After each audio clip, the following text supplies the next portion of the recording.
Good morning, everybody. I have a question for you today. Have you ever heard people talk about a church and call it God's house or the house of the Lord? Have you ever heard that?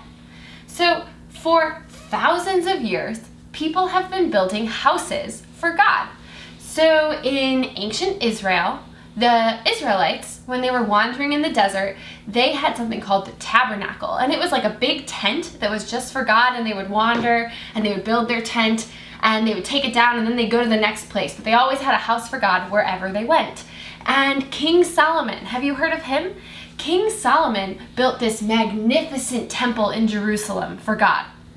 And even more recently, in our lives and people before us, we've been building churches for God, and we think of these as houses for God.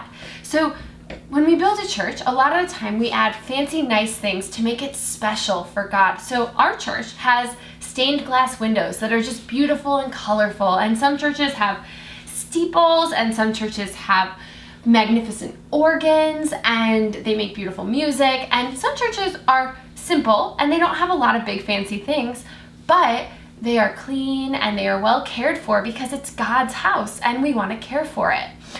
But here's the thing about God's house. God doesn't have a stay-at-home order.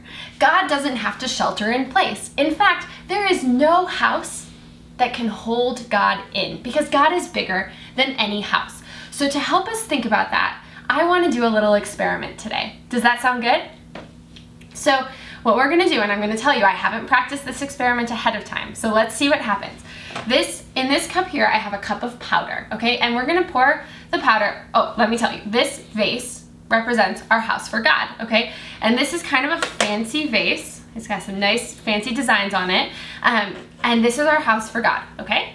And in this cup, I have powder. And this powder is going to represent all those fancy things that we put in a house for God. So this is, the stained glass, it's the organ, it's whatever is beautiful, whatever is nice, and it's the people too. It's all those things that we put in the house for God. Cool? Okay, in this cup, this is going to represent God. Now, in the Bible, sometimes we call Jesus living water. So this is going to represent God, but is this really God? No, this is just for our experiment. We're going to call this God. And watch what happens when I pour God into his house. Whoa! Did God stay in his house? No, as soon as we put him in, he was too big for his house, and he overflowed his house because no house can hold God in. And that is the thing about God. Even if we are not in our church, we know that God is not just in the church. God goes everywhere. God spills over out of the church and into our lives. So at your house, God is there. In your neighborhood, he's there. At your grocery store or the library or the school or the swimming pool or wherever else you would normally go, God is in all of those places. He is everywhere. In fact, in the Bible, we read that God who made the world and everything in it, being Lord of heaven and earth, does not live in temples made by man.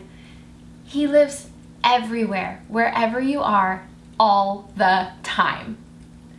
Pretty cool, right? Okay, that's it from me. Have a good week. I'll see you next time. Bye.